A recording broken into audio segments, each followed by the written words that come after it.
মূলত ইলিশ ধরা নিষেধাজ্ঞা দেওয়া হয়েছে এই মা ইলিশ রক্ষার্থে। আমরা তো দেখতে পাচ্ছি এই মাছের পেটের মধ্যে ডিম রয়েছে। এই ডিমওয়ালা ইলিশটা ধরলে কি ভবিষ্যতে আর ইলিশ বলে কিছু থাকবে? পূর্বের মানুষের সারা রাত দিন 24 ঘন্টায় তারা মাছ ধরে। এভাবে ইলিশ ধরলে একসময় তো বাংলাদেশ থেকে ইলিশ হারিয়ে যাবে, এটা কি জানেন? আমরা এই মুহূর্তে রয়েছি ভোলার তেঁতুলিয়া মেঘনা নদী। মেঘনা নদীতে আমরা দেখতে পাচ্ছি ইলিশ ধরার মহা উৎসব চলছে। যদিও কাগজে কলমে এখন ইলিশ ধরা নিষেধাজ্ঞা রয়েছে। আমি যদি একটু দেখানোর চেষ্টা করি, পুরো জাল জুড়ে কিন্তু মা ইলিশ ডিম ছাড়তে এসেছে এবং বিপুল পরিমাণের ইলিশের পোনা ভরে যাওয়ার কথা নদীতে, এবং ধরার যখন মৌসুম আসবে তখন হয়তো এই ইলিশগুলো সাধারণ মানুষ কম দামে কিনে খেতে পারত।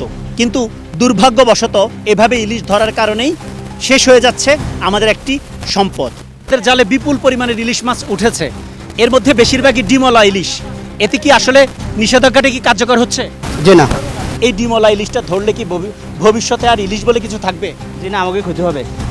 আমরা যেমনটি দেখতে পাচ্ছি যে আসলে মা ইলিশ, যার পেটের মধ্যে আমরা ডিম দেখতে পাচ্ছি, এই মা ইলিশগুলো কিন্তু নিষেধাজ্ঞার মধ্যেও ধরা হচ্ছে।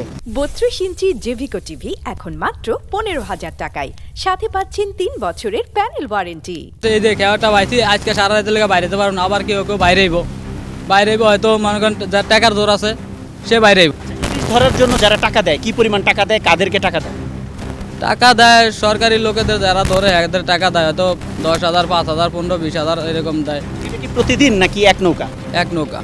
আমরা সবেমাত্র দেখতে পেয়েছি একটি মা ইলিশ ধরা পড়েছে, যে ইলিশের পেট থেকে ডিম বেরোচ্ছে। মূলত ইলিশ ধরা নিষেধাজ্ঞা দেওয়া হয়েছে এই মা ইলিশ রক্ষার্থে। নবুলিশে ধরলে মনে করেন আমাকে টাকা নিয়ে তারপর ছেড়ে দেয়। আর অন্য যারা, আপনাদের তো টাকা নিয়ে ছেড়ে দেয়, অন্য যারা মাছ ধরে তাদের বিরুদ্ধে মনে করেন টাকা নিয়ে ছেড়ে দেয়। ছেড়ে দেয়। জি এই জন্যই কি সবাই মাছ ধরার সাহস পায়? জি। আপনারা কতদিন ধরে মাছ ধরছেন? আমরা আজকে 4 দিন ধরে স্যার আমাকে পেটের অভাবে বাইরে আইছি। আমার সরকারের কোনো সাহায্য দেয় না। চাল পান নাই আপনারা? জি না, চাল পান নাই। জি না। আপনাদের এলাকার কাদেরকে চাল দেওয়া হয়েছে? অনেক মানুষকে দিছে স্যার, তাকে জায়গা জমিন আছে তাকে দিছে, কিন্তু আমাকে দেয়নি কোনো সাহায্য। এখন নিষেধাজ্ঞার সময় ইলিশ ডিম ছাড়বে, মা ইলিশগুলো এখন নদীতে এসেছে। এভাবে ইলিশ ধরলে একসময় তো বাংলাদেশ থেকে ইলিশ হারিয়ে যাবে, এটা কি জানেন? জানি স্যার, জানলাম না, আমি বললাম সেটা তো বাদ দেওয়ার লোক। কিন্তু এখন তো ইলিশ ধরা, বিক্রি করা, পরিবহন করাও নিষিদ্ধ। তাহলে আপনারা এগুলো কিভাবে বিক্রি করছেন, কিভাবে এগুলো বহন? খাওয়ানিয়ারা নেয় স্যার, খাওয়ানিয়ারা নেয়, তারা ঘাড়ে কেন বেচা না বেচা নেই।